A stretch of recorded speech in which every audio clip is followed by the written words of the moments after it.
there, yarn lovers, it's Gary, and I'm coming to you from my happy place, the Yarn Corner here on the west coast of Canada. So welcome on this Friday, October the 4th, 2024. How are you all doing? I hope you're well and staying safe. If you're happening across this channel for the very first time, I've set the channel up to talk about all of my yarny adventures. That's in knitting, crocheting, and I talk about my acquisitions, where I purchase my yarn from, or tools of my craft. So if that is of interest, please stick around. And for those who are returning, I want to welcome you back. And I've really enjoyed catching up on the comments recently in the videos that I dropped, and you've let me know what you've been working on, what your challenges have been, and also if you've enjoyed any patterns. So I want to hear about those things, so keep the comments coming.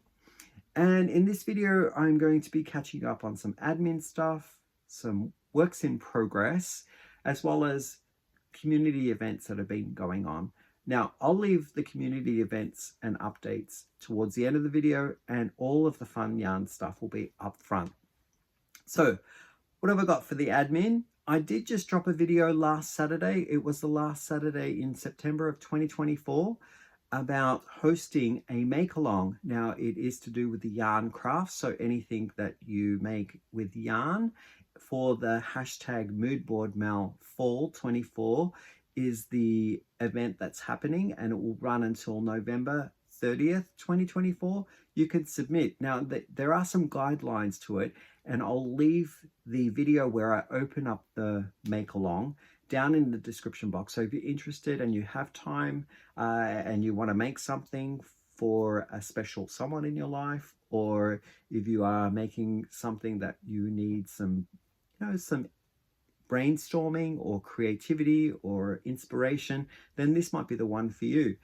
So yeah, I'll leave the link down below which talks about all of the rules, and I've got a little bit of a start of my make, and if you're interested, you can watch up to the point where I talk about that one. It's a work in progress, and see whether or not you want to join in. I know that a few people have commented that they can't wait to start, and I'm very excited about it. So the other admin thing is down below. I have, oops, I just got a message there. I have some affiliate links as well to some shopping sites. So We Crochet or Knit Picks. I have Hobby, Jimmy Beans. If you're interested in shopping online at no extra expense to you, and you click on those links, a small commission comes back to me on the total purchase that you make, and I put that small commission back into the channel. So I'll be purchasing things like what I'm looking at my phone on right now is a small miniature stand, and it's so easy to set up now with that. It was an inexpensive stand, but before I used to teeter these boxes and books and stools and have something sort of like grow in the middle of the room, which took a bit of time to set up. So I'm happy to say I've been able to eradicate that and use my stand. So it makes it a lot easier. I also want to catch you up on what Hank, my man form, is wearing and what I'm wearing before I get into the whips. And Hank is wearing a crocheted piece that it's a shawl that I finished up, I'm going to say about 3 years ago. And it's called the Rose Matrix Shawl. It was featured in a Noro publication in 2021. It's a purchase pattern, and the designer, I am just reading here because I don't want to get the name incorrect. It's by Mary Lynn Patrick. All patterns, YouTubers, tutorials that I might mention in this video will also be included in the description box below. So if you're interested in finding out a bit more about it, then that's where you'll go. I'm wearing the Stephan West's Vertices Unite, and I got this in a publication called WestKnits BestKnits, and that will also be included. It's a paid for publication that I purchased, and I know that you can buy this separately on Ravelry too. I absolutely love this shawl, and I'm working my way through that book, and I think I've done about 3 or 4 patterns from that book, and there's maybe about 13 patterns at a guess. Some I won't do because they're not of my interest, but there are many there to choose from, and I have at least 6 or 7 marked as ones that I want to accomplish or try out. So yeah, okay, going to the whips. First one I'm going to talk about, it's a bit of a celebration because I have finished all my squares, but I'm probably 2/3 the way through the project because I need to now sew in ends, I need to block all the squares, and I need to join them all together and do the border. So there's still a lot of work still to be done. Now, I started this about 10 months ago. So it was in 2023 I started it, and it's The Nature's Walk by Sandra Paul. It's my second blanket that I'll be making. The first one I did, I think 80 squares to a nice lapgan size blanket. I'm going to say possibly could be stretched to a single bed spread. And this one I'm doing now currently, I did 180 squares. So it's quite a big beast, and I am hoping that I know that it will fit my queen size bed, so it'll be a bedspread. So yeah, Sandra Paul, Nature's Walk. The first 6 motifs in the square are free, and you can download the free pattern from either Ravelry or from the Sandra Paul site directly. I'll leave the link down below. And there is a paid for version of 6 extra bonus squares, and I thought it was quite inexpensive for, you know, all of the details that Sandra Paul puts into her patterns. So there's written form, there is chart form, there's a US terminology, there's a UK terminology. Sandra Paul has it covered. So I really enjoyed using the pattern, and it is quite a thick one, and I did buy the bonus one. So I did complete my last 18, and what I worked out it to roughly be was around, I needed 16 to 18 squares for 11 of the tiles that I wanted to do. So I didn't like one of the tiles. I thought, or one of the squares, I thought that the holes were too gapey and it wasn't holding its structure very well. So I omitted the 12th one. And I believe that one was called Butterfly. Yeah, I think it was called Butterfly. So this is my last one that I did 16 squares of, and it's called Flower. It's from the free pattern, and I really like it. What do you think? The color that I used was Premier's Basic DK. All the yarns were DK, and the colorway was called Thistle. So a light purple, like a lilac color. And each of the 100-gram balls, I got myself 8 squares of the flower motif. I'm just going to check 1, 2, 3, 4, 5, 6, 7, 8. So there's my first 8 from one ball, and this is my second 8 from the second ball. It's done. It's done. So as I mentioned, weaving in ends, blocking, joining, and border. So I'm only 2/3 of the way done. So there's still many hours of this project to be recorded as well as to do. Sorry about that. I had to stop the camera. I had a coughing fit. There was a fiber that got stuck in my throat. So I was talking about the Nature's Walk. What I'll do when I get to the point that the squares are all woven in and blocked, when I come to setting out all of the squares down on the ground to work out some kind of color arrangement, I'll do a video dedicated to laying out the colors, and I'll talk extensively about what colors were used in this blanket. Now, I didn't follow any guideline to the Nature's Walk because there are some guidelines for color choices. I think in the free version, there's maybe 3 kits that Sandra Paul talks about, and it offers up where to place the colors and everything. So it's very, very like, it's very concise and thought out already. So I'm not using that. I've counted sort of in the vicinity of like 13 to 16 colors that I've already used.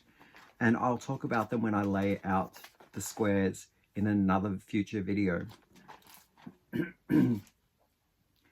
Okay, the next one that I'm going to mention is this project here. And I'm housing it in a wonderful gift that I got from Edith. It's like a project basket bag, and I really like it. It's flat bottomed and it holds all of my things that I need for this particular project. Now the project that I am, got to get everything sorted out here. The project that I am housing is part of it was a hashtag that Hobby invited me to join in on.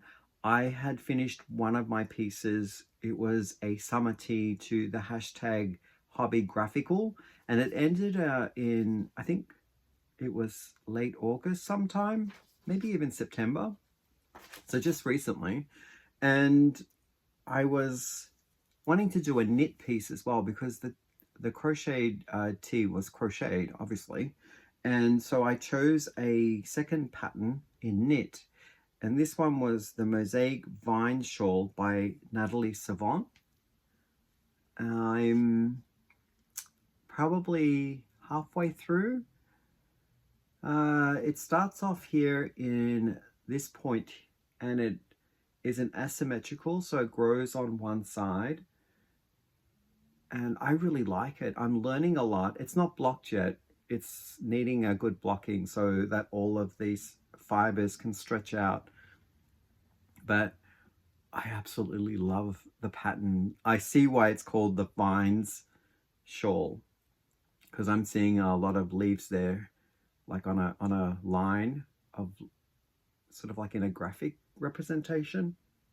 What do you think? I really like it, and it's nice and light and airy.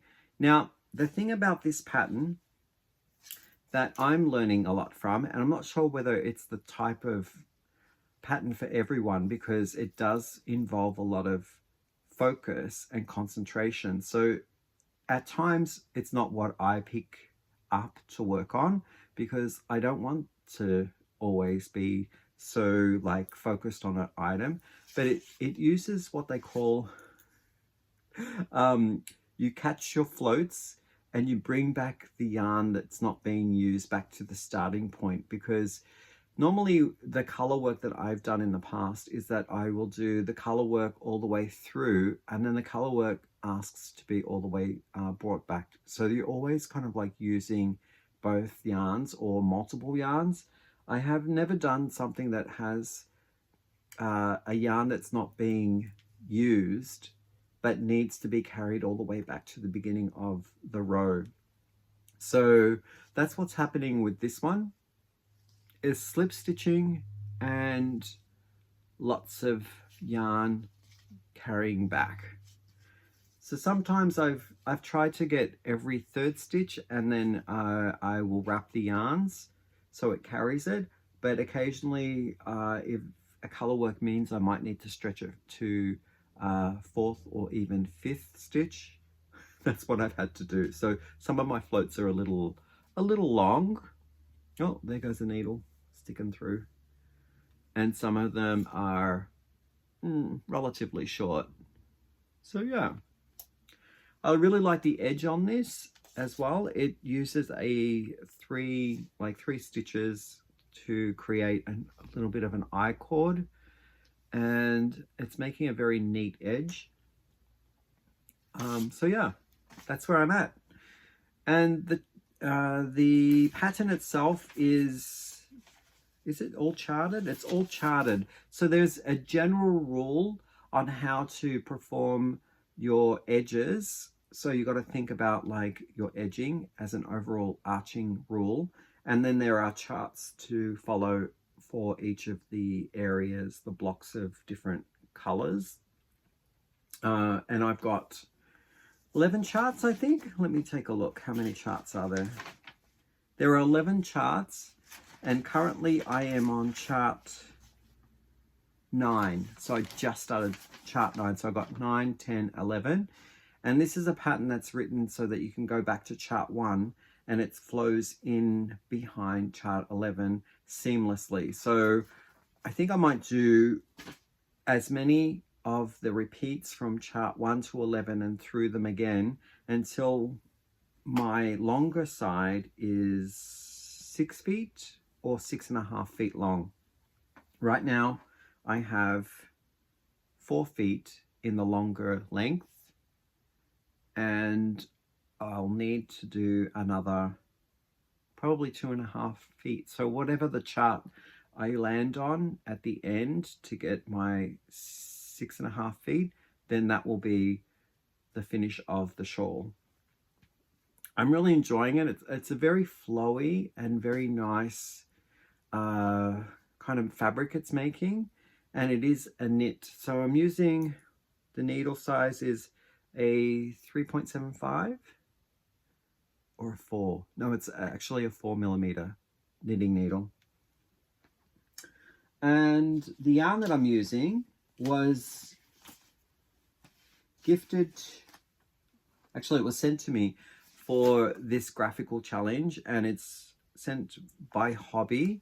I'm using the Dolce Cashmere from Hobby, and it's working from this salmon color. It actually started to as a mulberry and went into this salmon, and now it's moving into more of a purple color and purpley gray. So yeah, as you might have noticed in the pattern, I changed the color because of the darker color, because this one here is my contrast and this one is the Hobby alpaca silk, and the color of this one is color 3, so it's a beige, and this one here, the mulberry salmon to this purple, is color number 08. And I thought that this would be a good contrast all the way through, but what I'm finding is this color here with that one, it isn't giving me a lot of definition. So I've changed out for this, and I've chosen purple. So this is the purple that I'm using. I don't know what this is. I think it might have been a knit crate yarn, and I'm putting that into it. So when I finish up with this ball, I'm going to go into the outside of this cake and then work my way back in. So I have a feeling that I'll probably get to this salmon color again, but I won't be using all of this this cake here. So yeah, that's my thought on getting better contrast with this color here, the off-white. Okay, so that was that one. The next one that I have, every time I lean down, this thing's gonna fall off me. The next one I have is to do with the make along that I'm hosting, and it is the Mood Board Mal Fall 24. What I'll do is I'll put my mood board up here so that you can see what the mood board is that I'm working from. Now the theme of this is called Blendship Board. It's where we think of someone else that we'd like to compile a imagery board, not using any reference to who the person is, like no photographs of the person that we chose or of ourselves. So this is a blend of how we connect with the person. So in this mood board here, I've chosen a person, and this person is near and dear to my heart. So I have chosen 3 words in this, and one is energetic. Without looking at it, I've got to remember now: energetic, humble, and recognition. So those are the 3 key elements that draw us together, connect us in similar ways, but there are some differences as well. So Those are the 3 words that somehow relate to our connection. So as you can tell by the board there, I'm getting lots of purples, there are oranges, golds, mint green, there's a little bit of orange. So I've come up with a color palette in yarn, and I've chosen a pattern from Knit Picks. So Knit Picks, this is a free pattern by the designer Stacey Winklepleck, and it's called Dreamy Waves Scarf. This would be a beautiful way of blending the 2 colors and the 2 elements of the mood board together. So when I found this pattern, I was like thrilled to see that it was a kit from Knit Picks, and they were offering up all these different yarns that you could use together in combination and blend the 2. And I gravitated to this one here, which is Mocktails and Candy Mountain. Those are the 2 colors of the yarn from the Chroma collection. And it's a Chroma worsted weight. So I started it.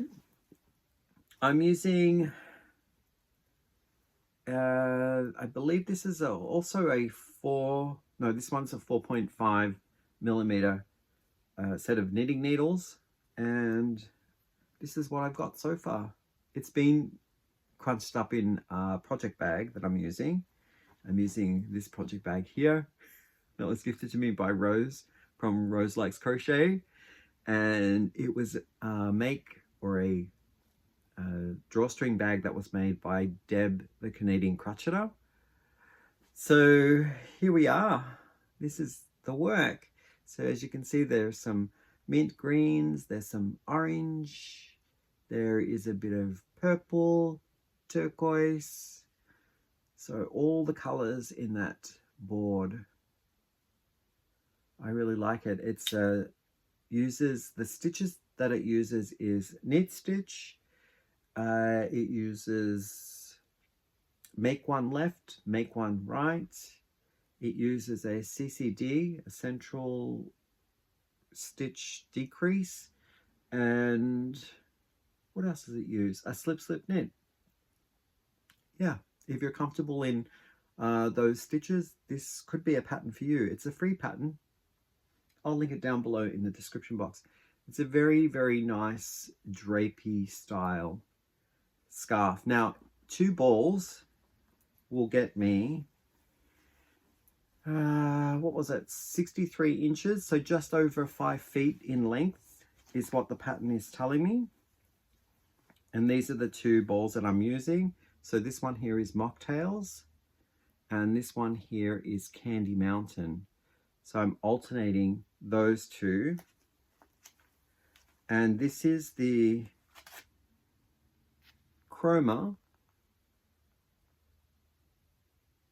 from Knit Picks. It's the worsted variety. They do have another weight yarn, but this is the one that the pattern calls for. It's a worsted weight. Now, I guess you could use any weight yarn for this pattern. You just need to accommodate it with the right needles, and you could increase the stitch count across to get a similar width as well. But I've ordered myself another Candy Mountain because I want to get longer than 5 foot 3 inches. I'm thinking I need this because it's going to be gifted to the person as a present for the holidays, and I'll need it to be around 6'3", 6'5" maybe. I want it to be able to be wrapped around a few times and not kind of like one that you just leave dangling in front without the possibility of wrapping. So I've got myself another one coming of these, but these yarns were generously sponsored by Knit Picks We Crochet. So thank you for these yarns. And again, here is the pattern. This is the other side, in case you're interested to know how it looks on the back side. So you are getting the break of the line blending in with the row above. So it's not as clear, but I like it still. It looks more blended than this one here. You're definitely seeing stripes on this side. And I'm carrying the yarn up the side of the piece, which is kind of interesting how it's not a very neat edge. It's kind of bulky in a sense that, you know, sometimes the yarn needs to twist in amongst itself, but sometimes there's gaping holes because of the nature of that being carried up. So I think if I was to do this pattern again, I would count an extra 3 stitches on each side and do my I cord, like slip the 3 stitches on one pass and then knit them so that it curls around, and that way the yarn that's being carried up along the edge will be hidden. I think that's what I would probably do in the next iteration of this pattern if I was to do it again. But yeah, I think for now it's okay, and I'm going to block it because this yarn is it's blockable. I just got to check. It's a high percentage of superwash merino, so let me just let everyone know what it is. This is a yarn that is 70% superwash wool and 30% nylon. You can machine wash this in cold and tumble dry low. I don't think I'd tumble dry it though. It's a single ply and it is quite a fuzzy yarn, so I would hate for this to be like one wash and it's peeling. So I would hand wash this for sure.